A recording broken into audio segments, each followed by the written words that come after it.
It's Friday. It's March 6th. I'm Megan McKinney. You're listening to Hear First from IPR. Iowa's 4 House Republican representatives in Congress voted against a resolution that would have required the Trump administration to receive congressional approval before continuing military action in Iran. The U.S. Senate rejected a similar measure on Wednesday, with Iowa's 2 senators voting against it. Ashley Henson represents the 2nd District. She said before the House vote yesterday she supports U.S. involvement but doesn't want a prolonged war. President Trump, in my mind, I trust what he is doing here. He possesses the inherent constitutional authority as our commander-in-chief to protect our American personnel and the interests in the region. Henson says her role is to take whatever steps are necessary to make sure Iran doesn't develop a nuclear weapon. She also says she is prioritizing supporting the families of the Iowa soldiers who were killed in retaliatory strikes in Kuwait on Sunday. AI-driven data center demand is driving industrial sector growth in Cedar Rapids. That's according to a new report from the real estate firm GLD Commercial. It was looking at the area's 2025 real estate market. Google and QTS are together investing an anticipated $2.3 billion to build data centers in southwest Cedar Rapids. The firm's vice president, Adam Gibbs, says the industrial growth is trickling into demand for apartments, but he says the workers typically leave once the project is done. What we don't know yet, and I think only time will tell, is how many of those subcontractors will maintain a permanent presence in Cedar Rapids. Gibbs says the area's industrial growth is strong even when you take the data center projects out of the picture. He says when some of the subcontractors leave after the construction period, he expects the market to absorb the impact just fine.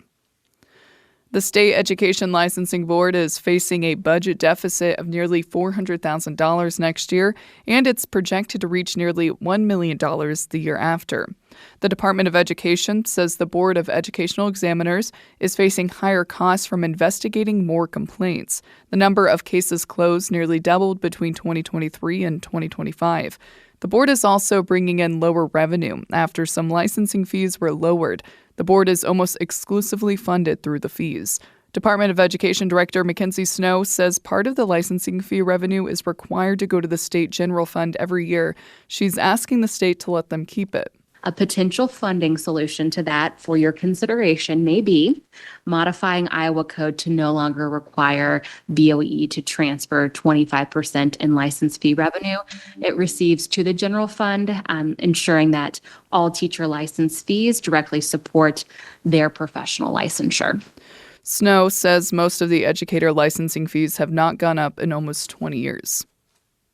Standalone kiosks that dispense water and ice are advertised by their manufacturers as cleaner than tap water. Researchers at the University of Iowa tested several kiosks in the Midwest and found some traces of lead. Rachel Schnelly reports for the Midwest Newsroom. Most of the lead found in the ice or water is measured within safety limits set by federal agencies and medical groups. One kiosk in Baxter Springs, Kansas, had nearly twice the limit set by the EPA. The culprit was a corroded metal pipe used after the reverse osmosis process of cleaning the water. David Swartney is the director of the research team at the University of Iowa. You really got to be careful when you mix reverse osmosis treated water with quote-unquote lead-free plumbing, because I think are finding pretty convincingly that that's the combination that leads to lead release. 2 major kiosk brands were receptive to the research findings and committed to finding a safer solution. For the Midwest Newsroom, I'm Rachel Schnelly. You're listening to Hear First from IPR. I'm Megan McKinney. Hey, thanks for taking the time today and this week to be informed about what's going on in the world. Stay safe with these thunderstorm warnings, and don't forget to set those clocks forward on Sunday. Talk Monday.